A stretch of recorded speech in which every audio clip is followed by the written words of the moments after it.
Dan ini luar biasa Rasulullah SAW, subhanallah. Baginda percaya dan cerita. Usia 5 tahun, Rasulullah tidak ada. Kaget Halimah. Ada apa ini? Tidak ada. Akhirnya ada seorang temannya, karena Halimah saja tidak mau menyusui, hanya satu tidak. Beberapa orang juga bayi-bayi ada. Dia ada 4, ada 5, di saudara beliau. Kemudian saya melihat dia dibawa orang laki-laki. Kemana? Ke dekat jam sana. Kaget, dicari-cari tidak ada. Sedang duduk, tiba-tiba Rasulullah datang dalam keadaan anak kecil. Kemudian, kurang tahu kemana saja. Kemudian kata Rasulullah, wahai mama, ini maksudnya Halimah, wahai mama, saya tadi diambil oleh orang diapain? Saya dibelah dadanya. Dibelah dada Rasulullah SAW, dan sampai Anas bin Malik mengingatkan, jadi artinya bahwa belah tersebut adalah belah fisik. Ada yang mengatakan bukan fisik tapi hanya sifat saja. Tapi kenapa? Karena kata Anas bin Malik, saya pernah melihat di dada Rasulullah ada bekas jahitan. Jadi itu artinya memang dibelahnya secara fisik. Dulu belum ada operasi ahli bedah, ya bedanya langsung diambil gitu.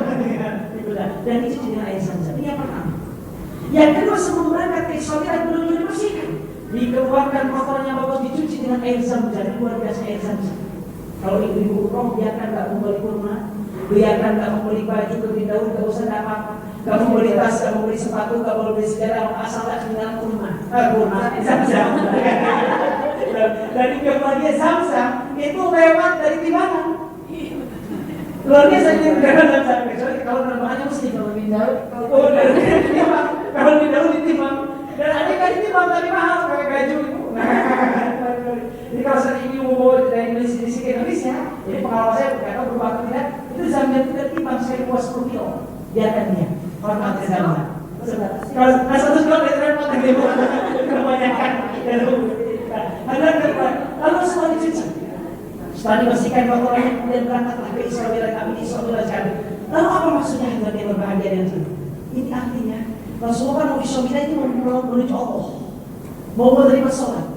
Itu artinya pentingnya hati yang bersih sebelum kita melakukan ibadah kepada Allah. Rasulullah SAW pada sudah dicuci ketika kecil. Rasulullah orang yang baik, tidak pernah dia minuman keras, tidak pernah dia berhubungan dan sebagainya di saat orang aneh-aneh. Rasulullah, tapi Rasulullah tetap dibersihkan. Kenapa? Karena Muhammad sekarang yang akan menghadapi adalah bukan manusia, tapi yang menciptakan manusia. Wahai Muhammad, kami akan hadapi sekarang bukan yang menciptakan yang itu dan sebagainya, tapi yang menciptakan alam semesta. Perlu dibersihkan hati. Oh, kalau demikian. Makanya dalam ajaran Islam sebelum kita sholat dianjurkan, diwajibkan untuk melakukan apa itu? Suci, bersuci dari hadas besar, bersuci dari hadas kecil. Kenapa? Karena kita akan menghadapi yaitu Allah SWT. Kalau sholat, kalau puasa, kalau usah kita dulu, tidak apa. Ibu-ibu kemudian mohon maaf dengan suami istri berhubungan badan sampai subuh belum mandi misalnya, tidak apa-apa, masih sah puasanya. Hanya nanti kalau mau sholat duhur atau mau sholat duha kita mandi wajib. Kemudian juga kalau kita mau haji berangkat ihram, mau nggak memakai air wudhu, tidak apa-apa, silakan. Hanya diusahakan dianjurkan punya wudhu. Kemudian hanya saja untuk sholat itu harus suci dari hadas kecil dan hadas besar. Oh, kalau demikian ya Allah. Kalau kita mau menghadap Allah berarti hati kita ini harus dibersihkan karena sudah dibersihkan. Apa maksudnya? Badan kita siram dengan air, kita siram dengan debu. Kalau kata yang bersiram kita dengan debu.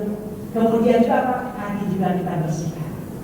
Hati kita singkirkan dari benci, dari dendam, dari hasad dan lain sebagainya. Kenapa? Karena sekarang akan menghadap Allah yang Maha Kuasa. Pembersihan cuci dari hati ini.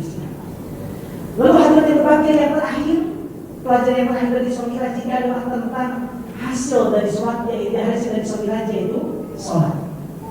Rasul naik dari Mi'raj dari apa? Dan ada yang berbahagia di manakah ayat Sholat Mi'raj? Allah menjelaskan Isra dan Mi'raj dari Masjidil Haram dan Aqsa. Tapi Allah ketika menceritakan tentang Mi'raj, Allah tidak menceritakan secara detail, hanya menyinggungnya secara tersirat.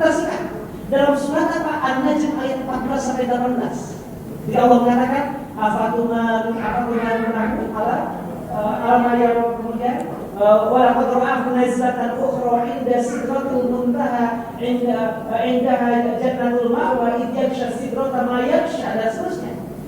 Kemudian di sana Allah mengatakan bahwa dia Muhammad telah melihat Jibril dalam kain asli di sidratul muntaha. Ini diakuan para ulama tafsir mengatakan ini adalah tersiratnya peristiwa Mi'raj.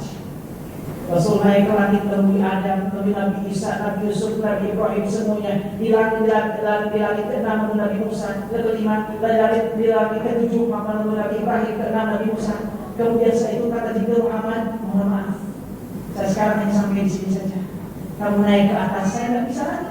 Jibril aja tidak bisa naik, hanya Rasulullah SAW yang bertemu dengan Allah langsung. Itu tidak Jibril tidak bisa, tapi Rasulullah SAW. Sebelumnya ketika peristiwa Isra ada beberapa penglihatan.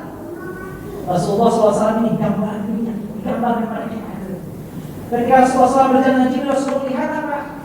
Ro'a qawman yazra'una fi yawmin wa yahsuduna fi yawmin kullama hasadu ada kamakan.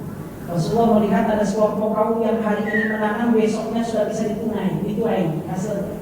Kemudian dia kembali lagi, ada lagi, ditanam lagi, besok terus demikian. Sehingga kata Rasulullah, ya Jibril, mana siapa mereka wahai Jibril? Kata Rasulullah, kata Jibril, haulai mujahiduna fi sabilillah. Mereka adalah para mujahid di jalan Allah. Tudha'af lahum al-hasanatu. Allah melipat gandakan kebaikan-kebaikan kepada mereka. Allah mujahid. Dan di antara mujahid itu adalah yang berbahagia adalah kita semua. Yang mencari ilmu, yang sayang pada suami, peduli kepada janda-janda, juga kepada anak-anak yatim dan miskin. Itu semua mujahid. Yang Allah akan lipat gandakan balasannya. Yang kedua, Rasul juga melihat apa seorang ajuz, seorang wanita bungkuk sakit karena sudah tua. Karena saking dia tuanya, dia bungkuk, kemudian badannya sudah hampir kena data. Kata Rasulullah, ya Jibril, man hati, siapakah ini? Kata Jibril, wahai Muhammad, innahu lam yabqa min umri dunya illa ma baqiya min umri tilkal ajuz. Kata Rasulullah, wahai Jibril, wahai Muhammad, ketahuilah, wanita yang kamu lihat tadi yang sudah tua itu adalah dunia. Dan umur dunia tidak akan pernah melebihi umurnya nenek tadi. Rasulullah melakukan Isra Mi'raj 1400 tahun yang lalu. 1400 tahun yang lalu. Si nenek yang dilihatnya sudah bungkuk kan, sudah tua. Seandainya nenek itu kita lihat sekarang, mungkin sudah bungkuk tadi, makanya kata itu anak itu. Itu artinya umur dunia sudah sangat tua, hebat yang pasti. Karena itu kejadiannya pun aneh-aneh sekarang, gempanya di mana-mana. Di Ciamis seminggu sekali biasa kalau ada goyang-goyangan gitu kan. Atau 1 minggu sekali, di Tasik sebagai goyang kecil dan sebagainya. Terjadinya banyak bencana bumi, terjadinya banyak hal dan sebagainya. Oh, ini menunjukkan dunia ini sudah sangat tua. Gak usah ke dunia, ada yang berbahagia ke kita juga. Kita juga insya Allah sudah berikan. Bukan insya Allah, memang namanya umur terus naik. Mudah-mudahan Allah memberikan umurnya dalam keadaan sehat dan taat. Seandainya Allah meninggalkan kita besok atau lusa, apa yang akan terjadi? Istri kita tinggalkan, suami kita tinggalkan, anak tersayang kita lepaskan, uang di bank tidak ada yang tahu, yang di bawah kasur tidak ada yang tahu. Karena itu aja gitu.